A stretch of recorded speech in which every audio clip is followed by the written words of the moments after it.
জয় রামকৃষ্ণ। রামকৃষ্ণ মঠ ও রামকৃষ্ণ মিশনের বর্তমান সংঘগুরু পরম পূজ্যপাদ শ্রীমৎ স্বামী স্মরানন্দজি মহারাজ আজ ভারতীয় সময় রাত ৮টা ১৪ রামকৃষ্ণ লোকে গমন করেছেন। ব্রহ্মলীন মহারাজজির স্থূল দেহের বয়স ৯৬ বছর হয়েছিল। পূজ্যপাদ মহারাজজি ২০১৭ সালের সেপ্টেম্বর মাসে রামকৃষ্ণ মঠ ও মিশনের ষোড়শ সংঘাধ্যক্ষ হিসেবে অসীন হন। পূজ্যপাদ মহারাজজি গত ৮ মার্চ ২০২৩ হতে অসুস্থ অবস্থায় প্রথমে রামকৃষ্ণ মিশন সেবা প্রতিষ্ঠান এবং চিকিৎসান্তে রামকৃষ্ণ মিশন নরেন্দ্রপুরে অবস্থান করেছিলেন।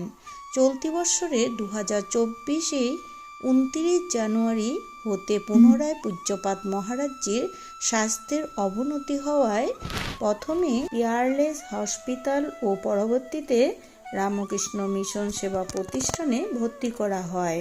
৩রা মার্চ হতে ভেন্টিলেশন সাপোর্টে রাখা হয়েছিল।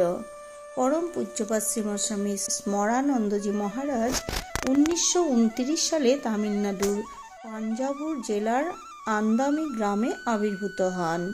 ২০ বছর বয়সে মুম্বাই রামকৃষ্ণ আশ্রমের মাধ্যমে শ্রী রামকৃষ্ণ ভাবধারার সংস্পর্শে আসেন এবং ২২ বছর বয়সেই ১৯৫২ সালে মুম্বাই আশ্রমে যোগদান করেন।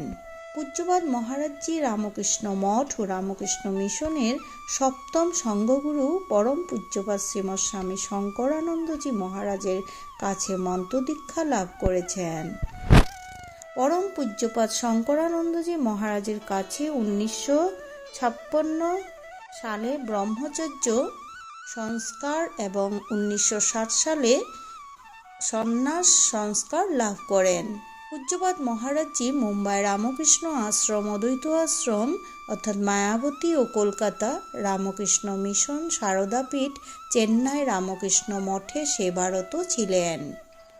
এছাড়াও তিনি কিছুকাল অদ্বৈত আশ্রম হতে প্রকাশিত মাসিক ইংরেজি পত্রিকা প্রবুদ্ধ ভারতের সহ সম্পাদকের দায়িত্ব পালন করেছেন।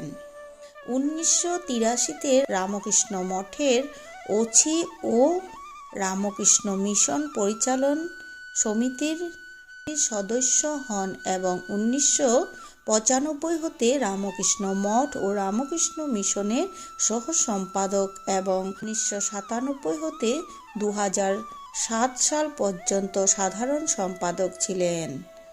২০০৭ সাল হতে তিনি রামকৃষ্ণ মঠ ও রামকৃষ্ণ মিশনের সহ সংঘগুরু তথা সহ সংঘাধ্যক্ষ হিসেবে অসংখ্য আধ্যাত্ম পিপাসুকে মন্ত্র দীক্ষা প্রদান করেছেন। জয় শ্রী শ্রী রামকৃষ্ণ দেবের জয়। জয় পরম পূজ্যপাদ স্বামী স্মরণানন্দজি মহারাজের জয়।